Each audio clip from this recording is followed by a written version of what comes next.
Good evening, ladies and gentlemen. It is a beautiful 21st of June, 2022, coming to the Crusty Canuck podcast, episode 178, Hybrid Hypocrisy. That's right. More politicians weighing in on staying at home during the so-called nouveau crisis because they just want to be safe. Personally, I think they're effing lazy, but you decide. All that more coming to the podcast. Please stick around. And listener viewer discretion is advised. See you in a bit. Hit it, sweetheart. Because I am hard, you will not like me. Yes, sir. There is no racial bigotry here. Here you are all equally worthless. From Western Canada, this is the Crusty Canuck podcast, a Canadian veteran's point of view on political, social, economic issues and life. Here's Crusty. And the Crusty Canuck podcast is brought to you in part by Dark Horse Entrepreneur. That's right, ladies and gentlemen. Follow the fine gentleman, Dark Horse Entrepreneur, Tracy Brinkman, at darkhorseschooling.com. He'll give you the finer points on promoting podcast, all that good stuff if you're up and coming, or just give you some friendly advice.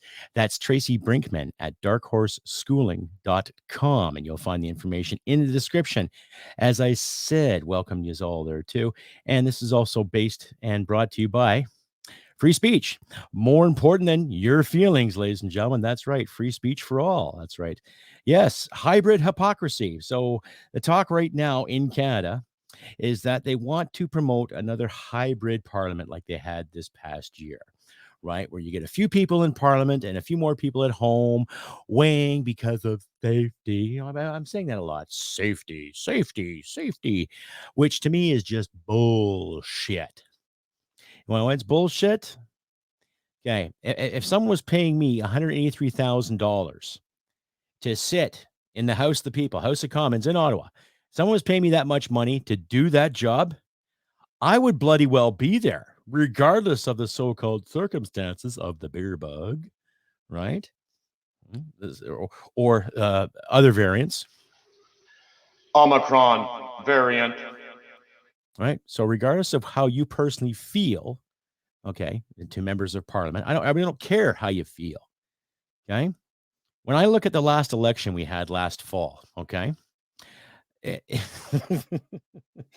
was a real poop show. You want to know why it was a poop show?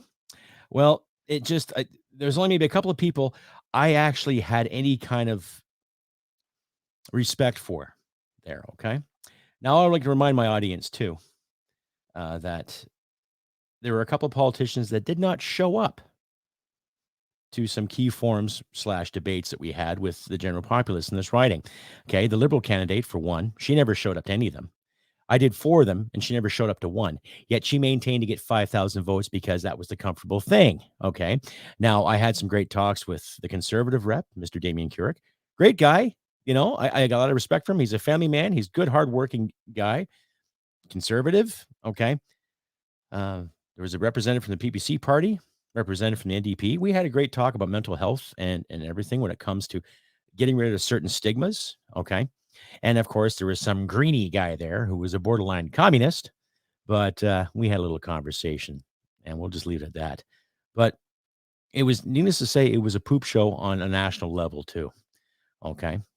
We've seen all these politicians squander money and resources for the sake of saving others other than Canadians. Okay, that includes PPE. That includes the jabs. Okay, I don't want to upset the overlords here, but you'll see me on other platforms too.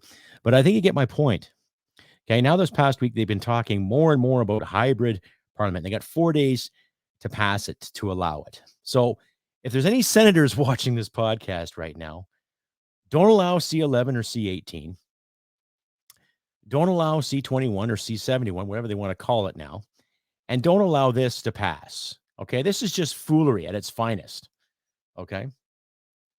The Canadian economy has taken a real toll, and not just in a world level too. Okay. Excuse me. I feel bad for some countries that have hit rock bottom, and I feel bad for people who have hit rock bottom. Okay. But I'm focusing on Canada right now.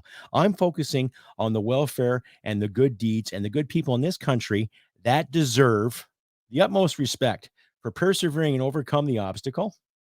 of the previous, beer bug issue. And I'm backing up people that work for a living. Yours truly has been gainfully employed the past 9 months now, which I am grateful for.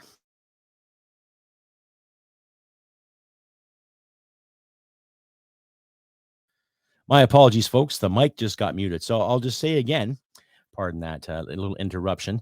The microphone was muted. So I just want to say I am grateful that I have been employed the past almost 9 months now, and I'm grateful for that.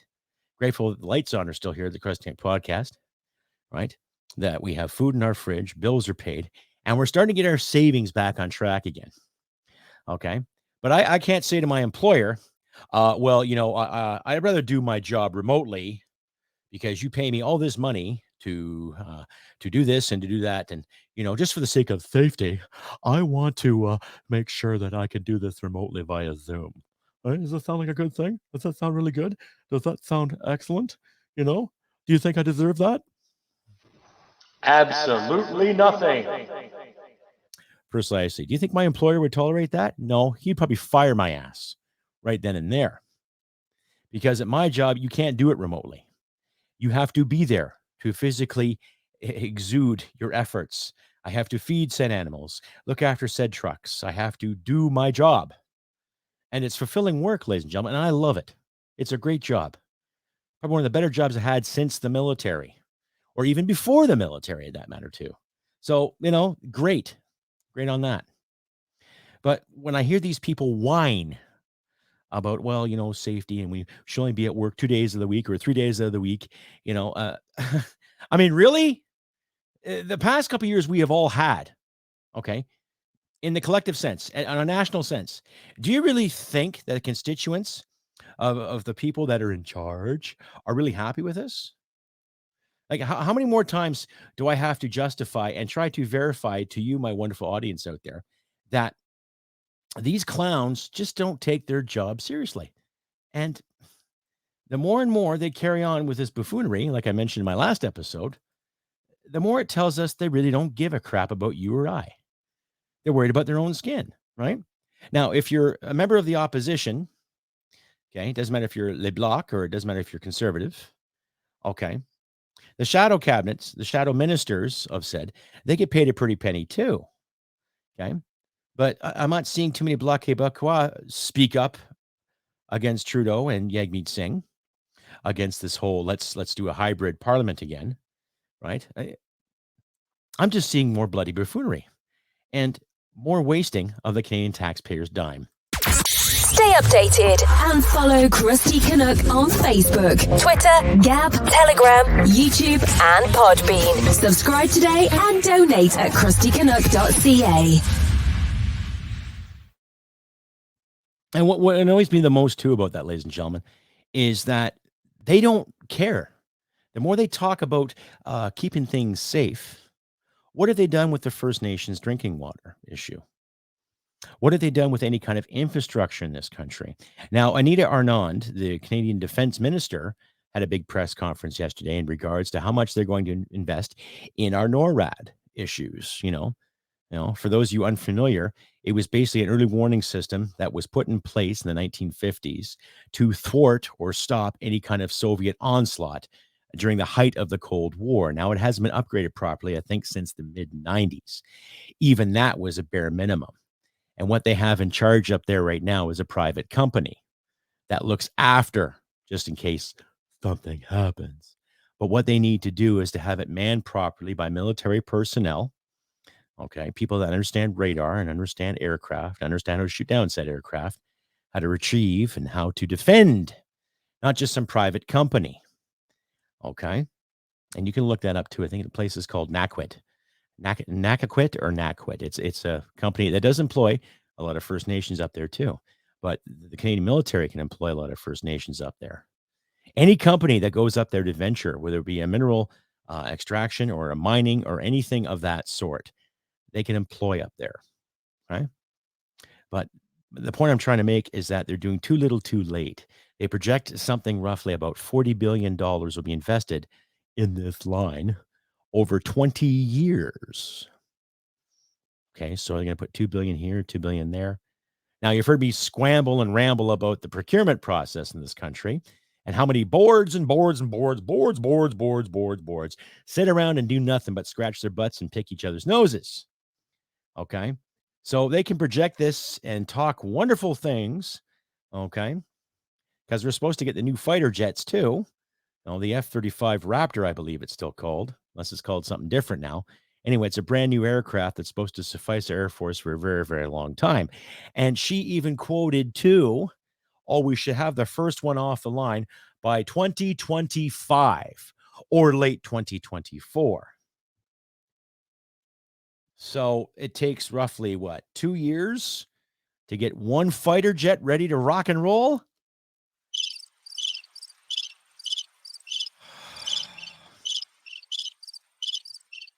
Well, smack my ass, call me Judy. That's not good enough. And that's not good enough for you. That's not good enough for Air Force. That's not good enough for this country. Okay. But they also want to stay at home 2 or 3 days out of the week and do Zoom meetings because it's safer that way. Oh, anyhow, I got a little video here from Y Media. It's an up-and-coming Canadian independent media outlet owned and operated and hosted by Indian Canadians, Canadians from India. So I actually watched it earlier today, and I was really impressed. Here's a take from here's their perspective, just to see how how they think about this whole thing. And it's just fantastic how it is. So I'll put this on for you here. Just bear with me right here, and I'll play this for you here. There we go. Just let me cue it up one more time, ladies and gentlemen, and we should be able to rock and roll. There we go.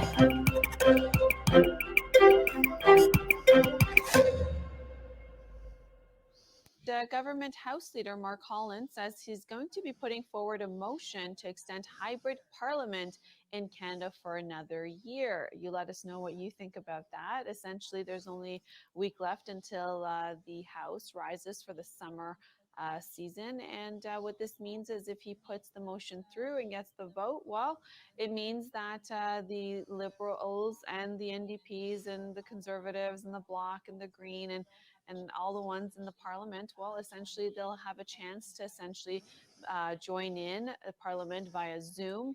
And this is going to be done for another year. Do you think it's important? I mean, government whip, he essentially says that COVID is still here. We're still in the middle of a pandemic. And on the Liberal side, there are 5 MPs as well as a prime minister who have contracted and been tested positive for COVID, and saying that since we're still in the pandemic, then they should extend it for another year where there's that hybrid model of appearing in person and via Zoom. Essentially, MPs appearing in person or video conference. What this will do is they'll make the work week in such a way where they'll still stay in their ridings and partake in parliamentary sessions via video conference. Now, whether this would work or not, he says that the government is proposing a parliamentary committee study the issue over the next year to decide that if working in a hybrid model worked or not during virtual parliament. MPs need to go to the House of Commons. We elect them every 4 years, or if it's a minority government, every 2 years to go. See, that's the thing, ladies and gentlemen. They are elected every 4 years, and minority government usually every 2 years, and they're wasting time. The filibuster. We how many times have we heard the term filibuster? Oh, it's a filibuster. You're dog fucking. It is. Hats off to Y Media there for putting together a great story. I'll carry on. To work, and we have them there so they can debate and answer questions and address one another and get to know one another, so they're able to work with each other across party aisles and work with other MPs from other parties. This is important because this is about Canadian democracy. This is about Canadian laws. These are people who get to vote on your life, on the future, on where Canada's headed. When it comes to our tax dollars going to Ottawa, they get to decide how those tax dollars are spent. So yes, I believe personally they should be going to work because that's where they are elected to do so. And yes, it is a pandemic, but you chose to run your candidacy and you chose to be elected. Nobody asked you to run for office where you know you have to travel from your home riding to Ottawa and partake in debates and do your job. And that's there's no, it's not like the army where in other countries where you're forced to enlist based on your age and based on your nationality.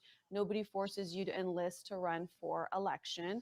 And so therefore, when you volunteer to do so, and if you're in a fortunate position to win your election, then you should go to work. And as everybody else in the rest of Canada and Ontario has to go to work during the pandemic, and yes, they stay home if they have symptoms, and if they test positive for COVID, then they work from home or actually take some time off. That's what we should expect our elected officials to do as well. And she's absolutely right. You should get off your butt and go to work. Because how many people that maintain to keep their jobs during the whole issue, the whole beer bug, okay? How many of them had to sacrifice time with family, friends, and loved ones? How many people had to sacrifice time and effort to see people that might have been passing on or people that did pass on? How many people were denied access to see loved ones? And yet those guys in Ottawa screwing the pooch because we have to do hybrid parliament in the name of safety. God, get your asses back to work, people. Enough. That's my personal opinion. Would be great to hear your opinion. You can always share it on our Facebook at Y Media. And so essentially, they're proposing to do the joint, in session, in person, or video conference when it comes to voting on our democracy, on our laws that affect you and I. Well, they get to vote through a secure voting app if they're not in person. And Holland is pledging that ministers would appear in person for question period. And you know what? Like when it comes to answering questions, it's another thing when you have to do it virtually and not answer a question multiple times when you're asked a question, and then there's another thing to do it in person. But you do need to know your colleagues when it comes to MPs from all party aisles. And that's my opinion. Please share us yours.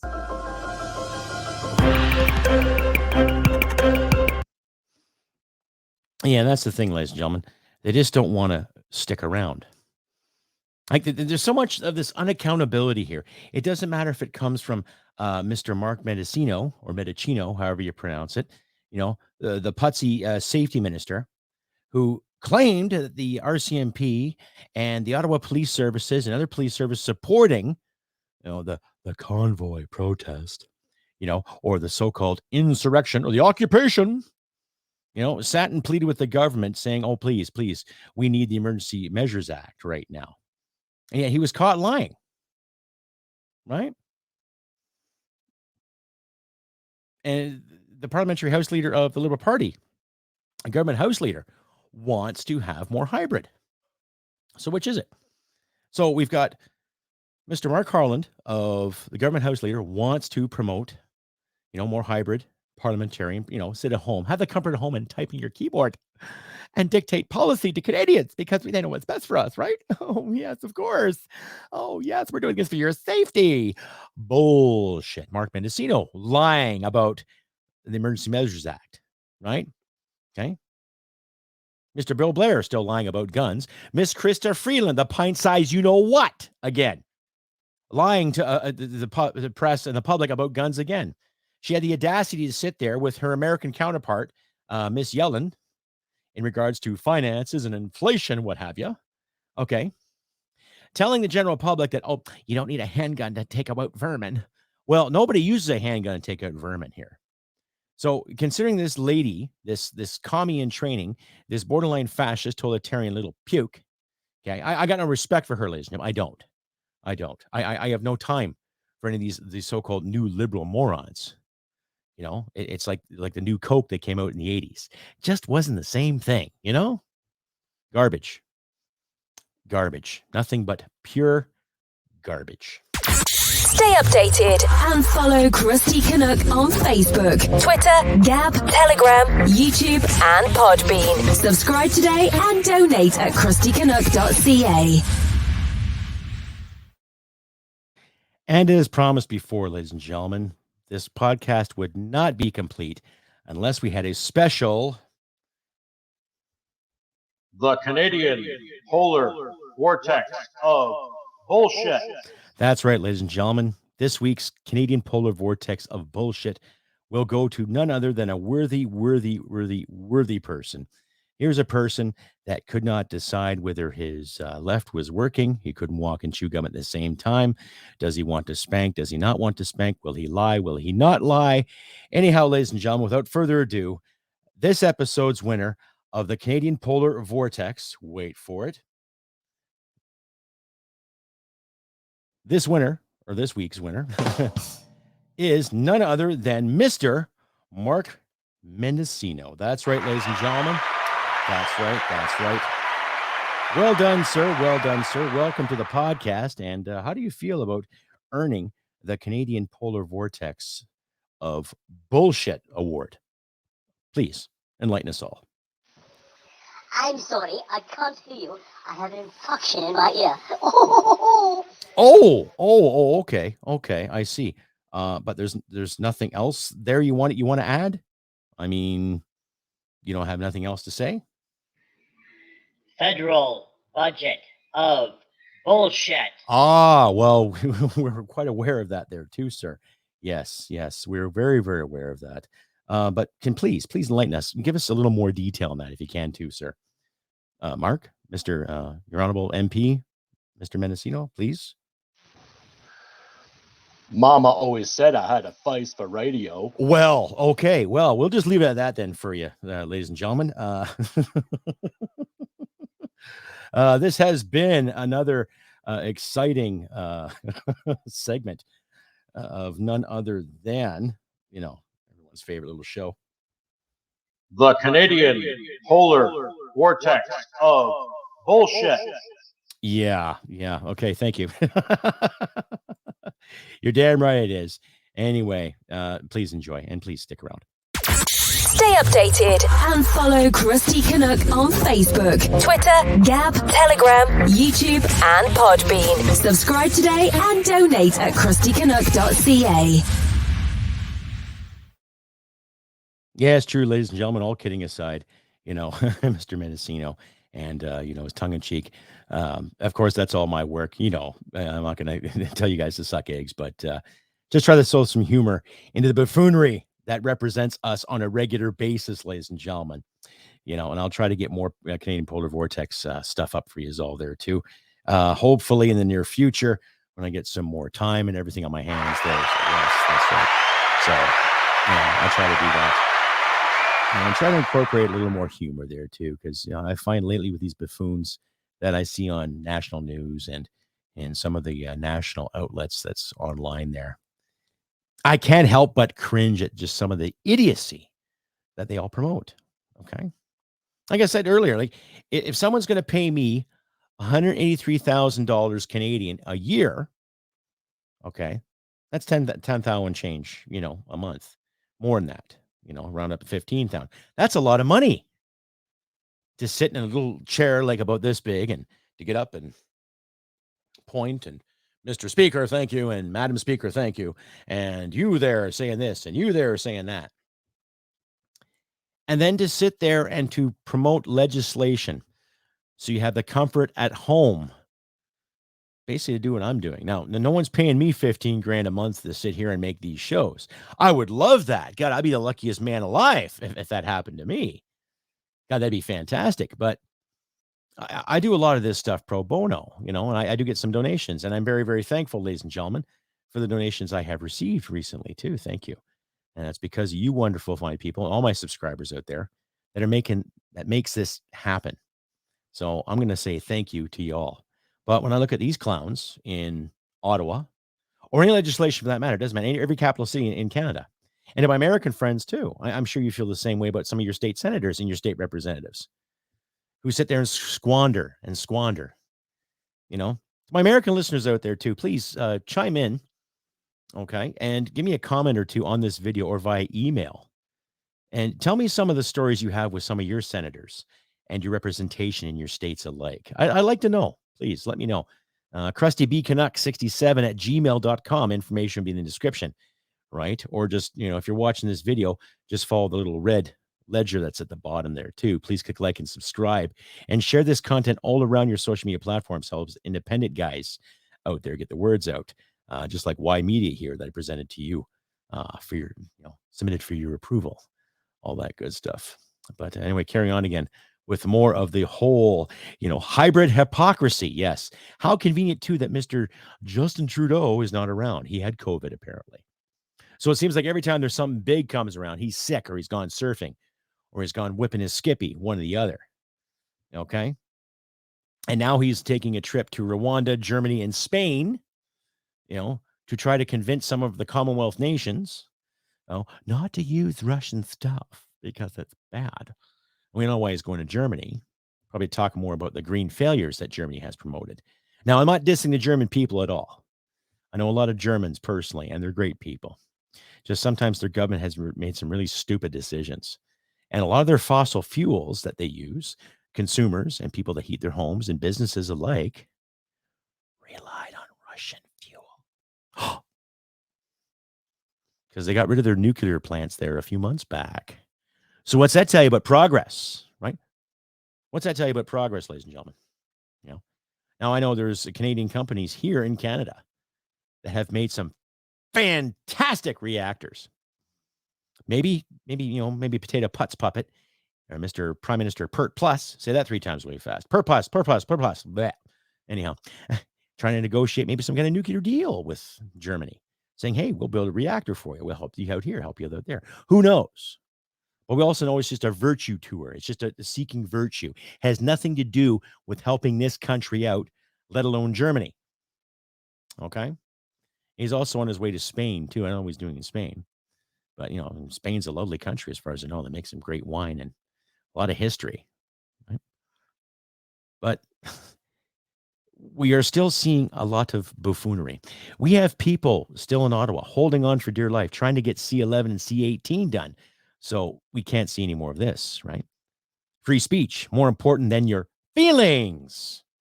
That's in any circumstance, ladies and gentlemen. Right? So if there's anybody watching this podcast right now who disagrees with free speech, let me know. Okay? Either in the comments or via email. Let me know and tell me why you disagree with free speech. And if you say anything remotely close to hate speech and safety, that's going to tell me you're a moron. And you're wasting my effing time. If you can tell me why free speech is not important and we can't have it, and you can come up with some kind of fact or figure that has proven that millions and millions have died because of free speech, then we might have a conversation. But I'll still prove you wrong nonetheless. And if you harp any communist BS towards me, saying that we should all get along and think and walk and talk the same way, then I'll hand you a copy of 1984, hit you with a rubber boot, and send you on your merry way. Right? Think about that, ladies and gentlemen. I just, just the hypocrisy is there. We see it. I'm not going to tell you to suck eggs. It's not my style. Right? I'm not going to tell you that you cannot think for yourselves. A lot of these people in Ottawa expect us not to think for ourselves. Why? Why is that? Right? Why is that? What are they afraid of? Now, is it because this whole WEF thing, the cricket farms being brought to us in London, Ontario? They get a brand new cricket processing plant.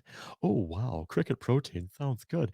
Maybe I could put it on a bagel or some toast in the morning with my avocado. Oh, no. The only time I'm going to eat crickets is if I absolutely have to, i.e. a nuclear winter, or if something happens like, in 2012, that movie, that big disaster movie where half the earth flooded, right? Almost in biblical terms, right? Or if we're scorched by the sun from a solar flare and there's nothing left to eat, but people, or if we're in a scenario like the movie and the book, The Road, where the man and the boy are traveling and they're trying to find some kind of refuge in a world overrun just by cannibals and just devastation everywhere. That's when I'll consider eating bugs. But until then, I encourage you all to eat beef, because they're also encouraging health authorities to put warning labels on ground beef. Now, there's warning labels on these filthy things. Yes, tobacco. I get it. And there's warning labels on alcohol, because both those items can be highly addictive. I get it. Okay. But there are a lot of beef farmers in this country that rely on sales of hamburger and chuck beef. Sometimes not the greatest steaks out there are available to the common person like you and me.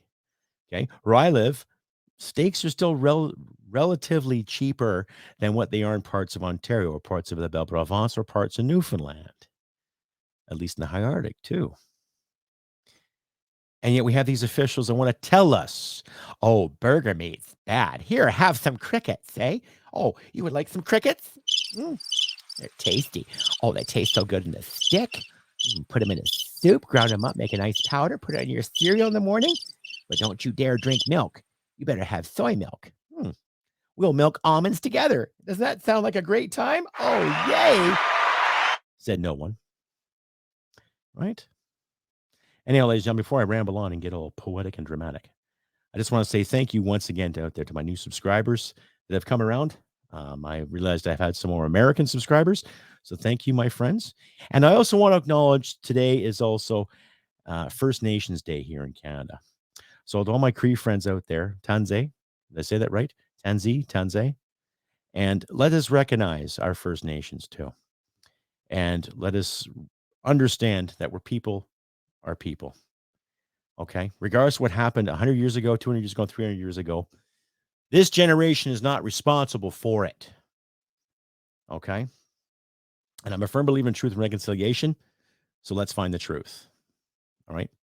Let's find the truth. Let's hold the people that are alive today accountable for what happened and carry on as we should as adults and as Canucks. Okay? And I've had some wonderful conversations over the past year with some wonderful people from the First Nations communities. And there's no belligerence, there's no difference. It's just a lot of these politicians and leaders are making that division happen. I, for one, am not going to stand by the division, and neither should you. So let's recognize National Aboriginal Day today and pay respects and honor to our First Nations for their wisdom and their stories. And let's keep encouraging the wisdom and the stories for each other. Okay. Anyway, ladies and gentlemen, I have been Crusty Canuck on the 21st of June, 2022. Summertime's coming. Yeah, that is the first day of summer too. I still got my toque on, eh? This is just for the show. You can probably see the sweat dripping. Oh my God, I'm so hot. But, needless to say, ladies and gentlemen, do what we can to help each other in these trying times, as always. There'll be more links in my description to help you understand this whole hybrid parliament. If you get a chance, please check out my shop too, at customizedgirl.com. I've got mugs, sweatshirts, t-shirts, shorts, swimsuits, bikini tops for the ladies, and other items to your leisure if you'd like to check them out. And please consider donating too if you can. I'm still working on my locals page. I know I said that a few episodes ago. Get my locals up and running.